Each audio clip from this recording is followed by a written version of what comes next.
আমি কিন্তু মাদ্রাসার স্টুডেন্ট, আমি মাদ্রাসা থেকে পড়াশোনা করেছি। এটা একটা খুব দুর্দান্ত গল্প আছে, মানে কেন মাদ্রাসায় পড়লাম।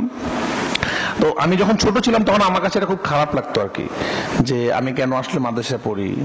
মানে মাদ্রাসায় পড়ারও ব্যবস্থা নেই, আমার কষ্ট না, আমার কষ্ট যে আমি তো স্ব ইচ্ছায় আর মাদ্রাসায় আসি নাই, আমার বাবা মা আমাকে এখানে ভর্তি করেছে।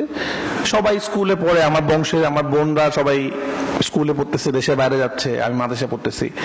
এই গল্পটা যে আমরা 3 বোন 1 ভাই, আমি সবার শেষে। আমার বাবা ছিল এয়ারফোর্সের পাইলট, উনি রিটায়ার করেছেন, উনি এখন বেঁচে আছেন, আপনারা সবাই দোয়া করবেন। তো আমার মার খুব শখ ছিল একটা ছেলে যদি হয় তার খুব ভালো হয় আর কি। তো একটা মেয়ে হলো, তারপর 5 বছর পর আরেকটা মেয়ে, তারপর 5 বছর পর না 7 বছর পর আরেকটা মেয়ে, 3 মেয়ে।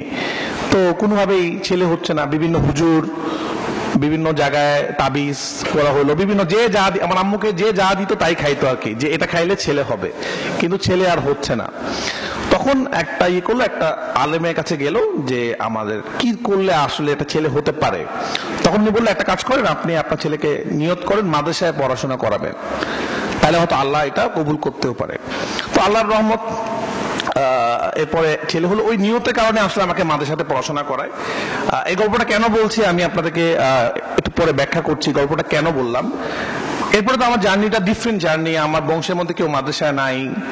হঠাৎ করে একটা হোস্টেল টাইপের জীবনে চলে গেলাম, যে বয়সে, যেহেতু আমি এত বছর পর একটা ছেলে, আমার মায়ের খুব আদরের ছিলাম আমি, আমাকে নাম ধরে কখনো আমার বাবা মা ডাকে নাই, আমাকে বাবু বলে ডাকতো, এখনো বাবু বলে ডাকে।